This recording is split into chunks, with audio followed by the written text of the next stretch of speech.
Yeah, Friday, August 19th. It's been now almost a week since I'm back in Ukraine. A week from tomorrow at 2 o'clock in the morning, to be precise. Or back home, I should say. I crossed the border, I think, just after midnight last week.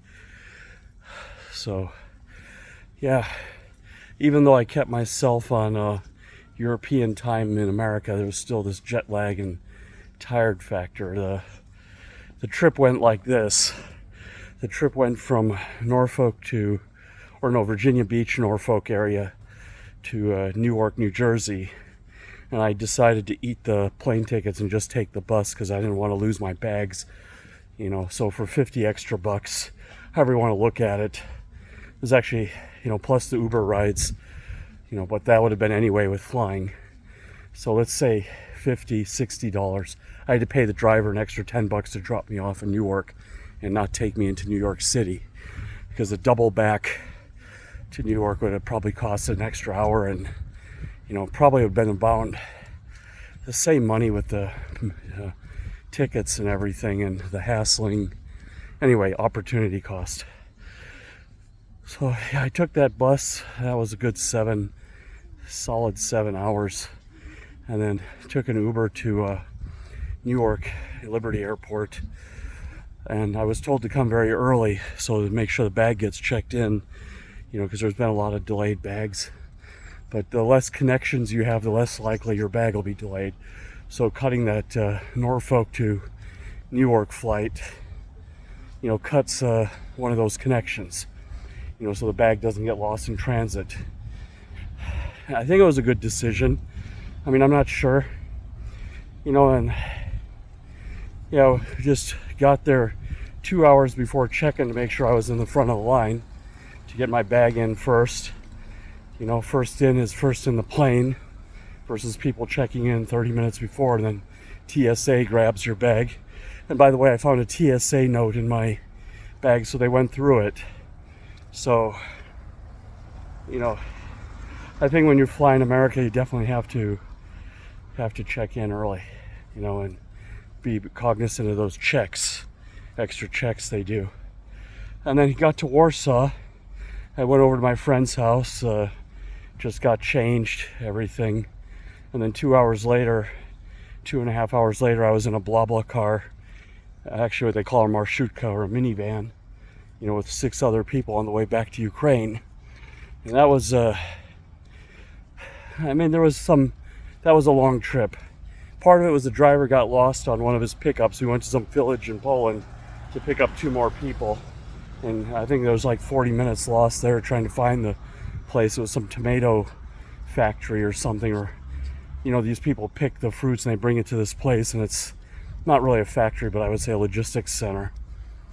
And then we got back on the road. We made 1 or 2 rest stops, and there were these 2 older ladies in the marshutka that decided to load up on groceries, so we were just buried in groceries in the van. And we got to the border, and it was slow this time. Usually when you're going from Poland into Ukraine, they rush you through.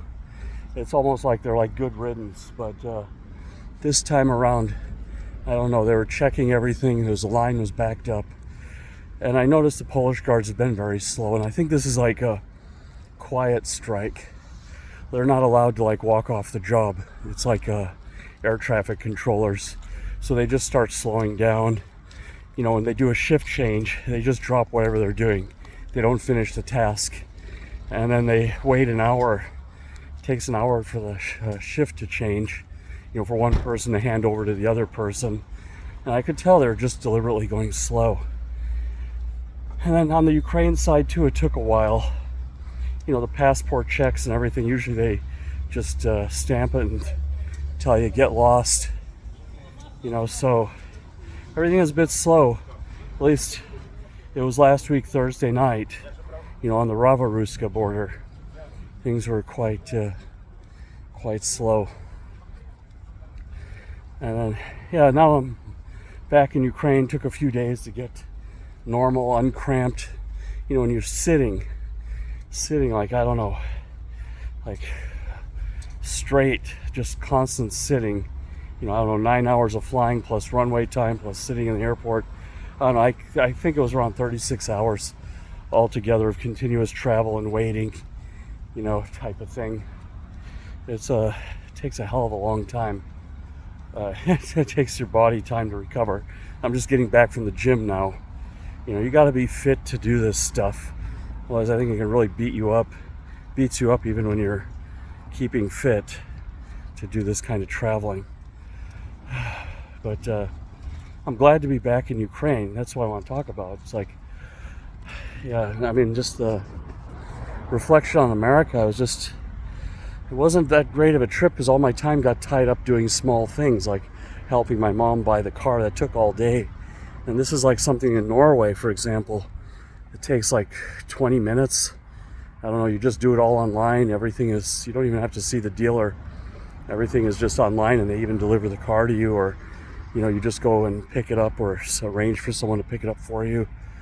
You know, and it's like ordering a pizza. Buying a car in Norway, it's like ordering a pizza in America. It's about that easy, you know. And here in I don't know how it is here in Ukraine. I imagine there's some bureaucracy with the registration and everything. I imagine it's more like America here than like Norway with car registration. But I'm trying to do all I can to avoid buying a car here. But it might happen. It might be inevitable.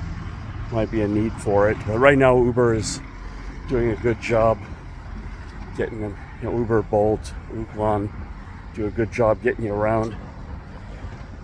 But yeah, I don't know. I guess this feels more like at home. You know, I mean, yeah, in America the food was toxic. I mean, I'm telling you, I say this in all the videos. America has a food crisis, and it's not lack of food. It's too much crappy food, too much carbs, too much sugar, too much oil, too much processed meat. I don't have an issue with meat. I have an issue when they take a piece of whole meat, although I have a problem with pork. I think pork is toxic, and, you know, pigs are very bad for the environment. You know, I'll just go on that sidetrack. If they could get rid of pork and use goat and, you know, eat hunted meat instead, and grass-fed beef, you know, you don't need that much of it. But anyway, yeah. Anyway, so it's like all the food in America is heavily processed, and it's just got a lot of additives and a lot of crap in it. And everyone's got a gut, and it's just like normal. Everyone is like carrying a lot of extra weight. You just notice that there. When you come back here, you don't see all that. The sun is just in the perfectly wrong place, you know, for filming. Yeah, so I'll just do it like this. Kind of look where I'm going and everything. So, yeah, here in Ukraine, obviously everyone notices that, and I think that's what brings a lot of people here, and I'm kind of guilty of it myself, is the natural beauty, as one would say. You know, people here are, you know, the women especially are quite fit and quite, you know, good looking, and that's mostly because of what they eat. It's not, you know, I mean, obviously there's a lot of lip injections, but that's everywhere. That's par for the course. But most of like how you look is based on what you eat and how you eat, and, you know, daily exercise. Like, you know, here walking back and forth to the gym every day is like, you know, a kilometer each way, like a little bit more than a half mile each way, you know, and doing these little walks add up, and little manual tasks add up. In America, everything is in a car. You're sitting all the time, you know, so I don't know, I'm glad I left. I'd rather pay those high Norwegian taxes or live here in Ukraine in the current situation than ever, you know, be back in America and under all that pressure and, you know, mortgage pressure, and then just that lifestyle. You know, something has got to change. Like I said, there's a food crisis there, and it's the quality, the food quality. They really need to overhaul this, but I think the food industry has a stranglehold on the lawmakers there. I mean, how did McDonald's, you know, McDonald's got like contracts to serve food on the military bases. You know, I would think that they should have opened that up to local businesses, for example. And then like you have TGI Fridays and all these places, you know, the Afghanistan military bases in the green zone. You have all of the chain restaurants are there, even making the soldiers sick. But McDonald's should be banned from like military bases. It contradicts what the military is about. The military is about joining and serving your country, getting your shit together, learning some good habits that prepare you for life. And going to McDonald's and Pizza Hut is not one of them. But I don't know, that'll never get fixed. It's just something everyone has to take their own initiative. Everyone has to. In America, everything is about your own initiative, and very few people have that. So if you have initiative, you're properly rewarded there. Although not always. Sometimes you're just in over your head with student loans, and because and whatever, just bad luck.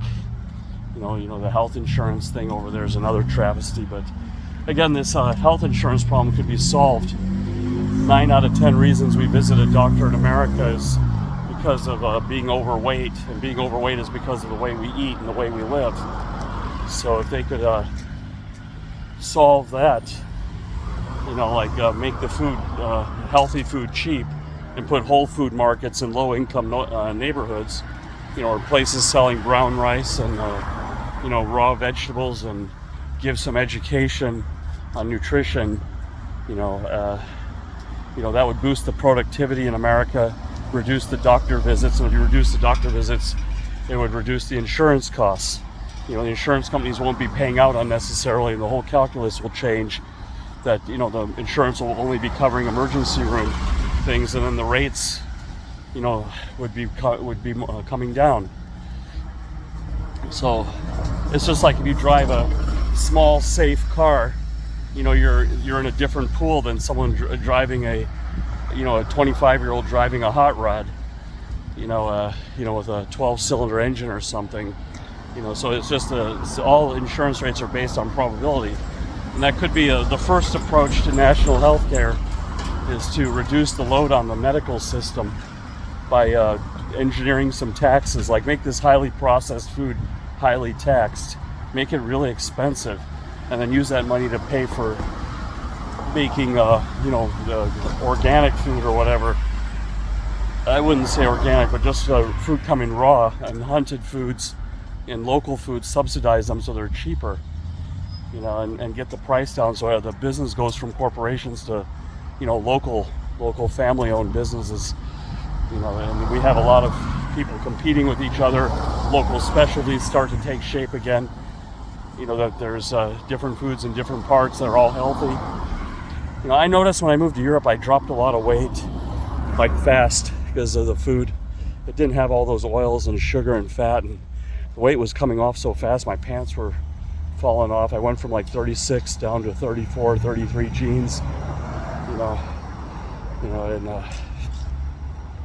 and my shirts, some of the shirts I have in America, they're just noticeably big. People can tell I lost a lot of weight. So it's true. There's two parts to the word healthcare: health and care.